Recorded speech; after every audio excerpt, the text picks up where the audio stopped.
तो finally guys Naruto का 20 chapter आ चुका है। तो गाइस पिछले चैप्टर में हमने देखा था कि काई किस तरह नारुतो से मिलता है और काई नारुतो को किस तरह उड़ने वाले जुजुत्सु सिखाता है। अगर आपने वो चैप्टर नहीं देखा हुआ तो उसका लिंक डिस्क्रिप्शन में है, आप पहले वो चैप्टर देख लें, तब जाकर आपको ये वीडियो समझ में आएगी। तो बिना किसी देरी करते हुए वीडियो को शुरू करते हैं। चैप्टर 20 नारुतो लास्ट मीट काई। आगे खाना खाने के बाद जब नारुतो और काई कार जा रहे होते हैं, तभी रास्ते में काई नारुतो से कहता है कि नारुतो, मैंने सुना है कि तुम्हारी मॉम होकागे है। हाँ, तो वो मैंने कुछ इम्पोर्टेंट बात उनसे डिस्कस करनी थी, इसलिए मैं उनसे मिलना चाहता हूँ। नारुतो इस पर ठीक है कहकर काई को होकागे के ऑफिस में ले जाता है और होकागे की ऑफिस में जब नारुतो अपनी मॉम को ये बताता है कि मॉम, मेरा न्यू सन से आपसे कुछ बात करना चाहता है, तो शारदा काई को अंदर आने को कहती है। और शारदा के कहने पर जब काई अंदर आता है तो वो शारदा को रिस्पेक्ट देने के लिए अपना सर नीचे झुकाता है और कहता है कि आपसे मिलना मेरे लिए काफी ऑनर की बात है मैम। शारदा ये देखकर कहती है कि बस मुझे वो बात बताओ जिसके लिए तुम यहाँ पर आए हो। काई बोलता है कि मैं पहले आपको कुछ दिखाना चाहता हूँ। ये बोलकर काई शारदा को फिर एक फोटो दिखाता है। इस फोटो में 3 बच्चों की पिक्चर होती है और इस पिक्चर को देखकर नारुतो फौरन ही एक बच्चे को पहचान लेता है कि ये वही काला नकाबपोश मेंबर है जिसने नारुतो पर हमला किया था। इस फोटो को देखकर शारदा काई से पूछती है कि आखिर इस फोटो का क्या मतलब है। काई अपनी स्टोरी शारदा को सुनाने लगता है कि काफी वक्त पहले हमारे विलेज पर एक दुश्मनों के ग्रुप ने हमला कर दिया था। उस वक्त हमारे पास सिर्फ 2 ही चॉइस थी, या तो लड़ाई करते या तो मारे जाते।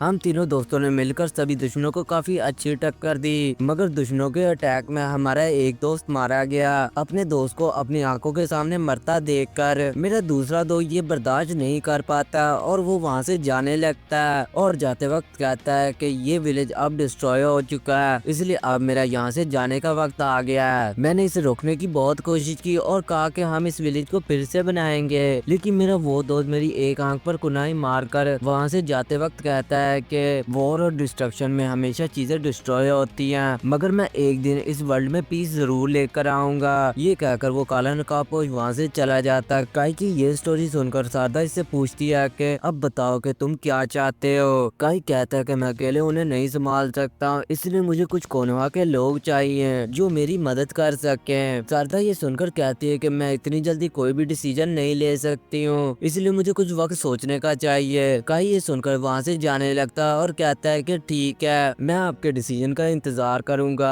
नारुतो अपने सेंसे को जाता देखकर काई को पीछे से आवाज लगाता है। वही काई बाहर खड़े होकर सोचता है कि लगता है इस प्रॉब्लम को मुझे खुद ही सॉल्व करना होगा। ये सब सोचते वक्त नारुतो भी काई के पास आ जाता है और काई से पूछता है कि सेंसे, ये बातें आपने मुझे पहले क्यों नहीं बताई थी। काई नारुतो को बताता है कि इस प्रॉब्लम के बारे में तुम नहीं समझ सकते हो, इसलिए मुझे खुद ही इस मसले को सॉल्व करना होगा। ये कहकर काई वहाँ से उड़कर जाने लगता है और नारुतो बस काई को पीछे सेंसे चिल्ला रहा होता है। काई फिर उड़कर वहीं दुश्मनों के अड्डे पहुँच जाता है जहाँ पर इसका वही काला नकाबपोश दोस्त इसका इंतजार कर रहा होता है और वो नकाबपोश काई को देखकर इससे बोलता है कि यहाँ आकर तुम्हारी मुश्किलें बढ़ने वाली हैं, लेकिन मुझे खुशी होगी जब मैं तुम्हें मार दूंगा। काई ये सुनकर मुस्कुराते हुए कहता है कि ठीक है, मुझे भी तुम्हें दोबारा देखकर खुशी हुई, चलो अब फाइट शुरू करते हैं। जी कहकर काई अपनी लेफ्ट आई में लगा बैंड उतार देता है और फिर वहीं से ही सीन चेंज होता है और हमें नारुतो को दिखाया जाता है जो अपने सेंसे के बारे में ही सोच रहा था कि मुझे उम्मीद है कि सेंसे ठीक ही होंगे। ये सोचते वक्त नारुतो के पास से एक ब्यूटीफुल बटरफ्लाई गुजरती है जिसे अपनी उंगली में पकड़कर नारुतो इसे देखते हुए कहता है कि